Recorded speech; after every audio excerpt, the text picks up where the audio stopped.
یہ جو ٹخنے ننگے کرنے والا ایشو ہے نا اسپیسیفکلی نماز کے حوالے سے، تو اس میں ایک حدیث ہے جس کی صحت میں اختلاف ہے کہ ایک شخص اس حال میں نماز پڑھنے کے لیے آیا کہ وضو کرنے کے بعد جب وہ نماز کے لیے آنے لگا تو اس کی تہمت ٹخنوں سے نیچے تھی. تو اللہ کے محبوب صلی اللہ علیہ وآلہ وسلم نے فرمایا کہ وضو دوبارہ کر کے آؤ، اور پھر ساتھ فرمایا کہ جس کا تہمت یا آزار ٹخنوں سے نیچے ہو اللہ تعالیٰ اس کی نماز قبول نہیں کرتا. یہ الفاظ ہیں. اب یہ بڑی سخت وعید ہے. اس میں جو زیادہ شدت سے اس حدیث سے رزلٹ نکالتے ہیں وہ تو یہ کہتے ہیں کہ ایسے شخص کا وضو بھی ٹوٹ جائے گا، لیکن یہ موقف جو ہے وہ شاذ ہے، یعنی اکا دکا لوگوں کا ہے، یہ کوئی ایگریڈ اپان موقف نہیں ہے.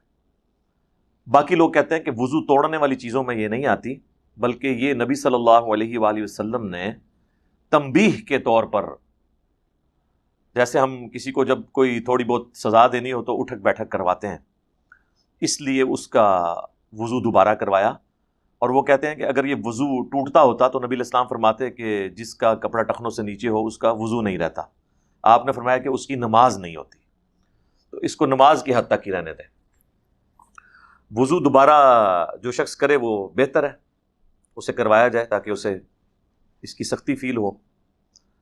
نماز کے حوالے سے دیوبند بھی اور بریلوی بھی دونوں اس چیز کے قائل ہیں کہ ٹخنے ننگے ہونے چاہیے، سنت ہے. لیکن بریلویوں کا موقف یہ ہے کہ ٹخنے اگر ننگے نہ بھی ہوں نماز ہو جائے گی، مکروہ تنزیہی ہے، یعنی یہ چھوٹا مکروہ ہے جس پہ گناہ کا فتویٰ نہیں لگتا. بہتر یہ ہے کہ ٹخنے ننگے رکھے جائیں.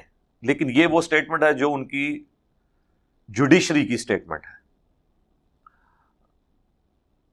پبلک کو جو انہوں نے کہانی کرائی ہوئی ہے نا وہ یہ ہے کہ یہ ٹخنے ننگے رکھنا یہ وہابیوں کا طریقہ ہے، دیوبندیوں کا طریقہ ہے. بریلویوں نے یعنی یہ پٹی پڑھا دی.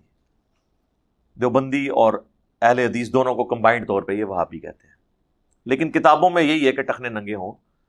خود الیاس قادری صاحب، یہ جو سبز پگڑی والی جماعت جو اب رنگ برنگی پگڑیوں میں کنورٹ ہو چکی ہے، ان کے جتنے ممبرز ہیں ان کو تاکید ہے کہ وہ ٹخنے ننگے رکھیں. میں خود بھی اس جماعت میں رہا ہوں. ہم لوگ اس زمانے میں بھی ٹخنے ننگے رکھتے تھے، لیکن عموماً جو بریلوی ہیں وہ ٹخنے ننگے نہیں رکھتے. کئی تو علماء بھی اسی حالت میں نماز پڑھا دیتے ہیں، اور وہ کہتے ہیں کہ جی افضلیت غیر افضلیت کا مسئلہ ہے.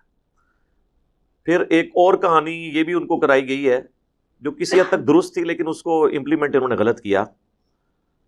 صحیح بخاری میں حدیث ہے، مسلم میں بھی ہے کہ نبی علیہ السلام نے نمازی کو کپڑے اور بال سمیٹنے سے منع کیا ہے کہ کوئی بالوں کا جوڑا کر کے نماز نہیں پڑھ سکتا. اگر کسی کے بہت گھنے بال ہیں نا تو ویسے وہ جوڑا کر کے رکھ سکتا ہے، لیکن نماز کے لیے اسے بالوں کو کھولنا ہوگا. اسی طریقے سے اگر اس نے کوئی آستین چڑھائی ہوئی ہے اس کو بھی واپس کرنا ہوگا نارمل حالت میں. تو اس کی بنیاد پہ وہ کف صوف کا ایشو ڈرائیو کرتے ہیں، یعنی کپڑے کو موڑنا. کف صوف، یہ کف عربی کا لفظ ہے. تو کف صوف کا ایشو وہ کہتے ہیں کہ اگر کوئی شخص یعنی اس کو موڑ دیتا ہے نا کپڑے کو یا اکٹھا کرتا ہے تو یہ چونکہ منع ہے. اب اگر کسی کی پینٹ یا شلوار ٹخنوں سے نیچے ہے تو وہ کہتے ہیں آپ کو فولڈ کرنے کی، نیچے اس کے جو پانچے ہیں وہ موڑنے کی اجازت نہیں ہے. ایون وہ کہتے ہیں کہ یہاں سے بھی، یہ بریلویوں کی میں بات کر رہا ہوں، یہاں سے بھی جو ایسے کر کے فولڈ کرتے ہیں نا شلوار کو اوپر، وہ کہتے ہیں یہ منع ہے. شلوار اگر اوپر کرنی ہے تو پوری کھینچ کے اوپر کریں کیونکہ کف صوف میں یہ چیز آ رہی ہے. اسی طریقے سے پینٹ کرنی ہے تو پینٹ تو اوپر کھینچی نہیں سکتی، اس کا تو پہلے ہی پورا سا آسن ہوتا ہے. تو پھر جب ان سے پوچھا جائے کہ اگر ہم نیچے سے ٹخنے موڑ لیں، اس کے پانچے موڑ لیں ٹخنوں کو ننگا کرنے کے لیے پینٹ کے، تو وہ کہتے ہیں جی یہ تو کف صوف کا مسئلہ آ جائے گا اور یہ بڑا گناہ ہے، یہ مکروہ تحریمی ہے. ٹخنے ڈھانپ کے رکھنا یہ مکروہ تنزیہی ہے، چھوٹا مکروہ، اور کپڑے کو موڑنا یہ بڑا مکروہ ہے. اب دونوں جو مکروہ ہیں ان میں سے ایک سے بچنا، بیک وقت ایک ہی سے بچا جا سکتا ہے، تو وہ کہتے ہیں بہتر یہ کہ آپ کپڑے فولڈ نہ کریں، اس کو نیچے رہنے دیں تاکہ آپ بڑے گناہ سے بچ جائیں.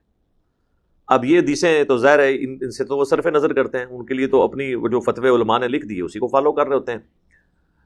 تو یہ حدیث تو بالکل واضح ہے کہ بڑا مکروہ تو وہ ہوگا جس کے بارے میں وعید آئے گی. اس کے بارے میں کہیں وعید نہیں آئی ہے کہ جس کے جوڑا بندھا ہوا ہو یا کپڑا فولڈ ہو اس کی نماز نہیں ہوتی.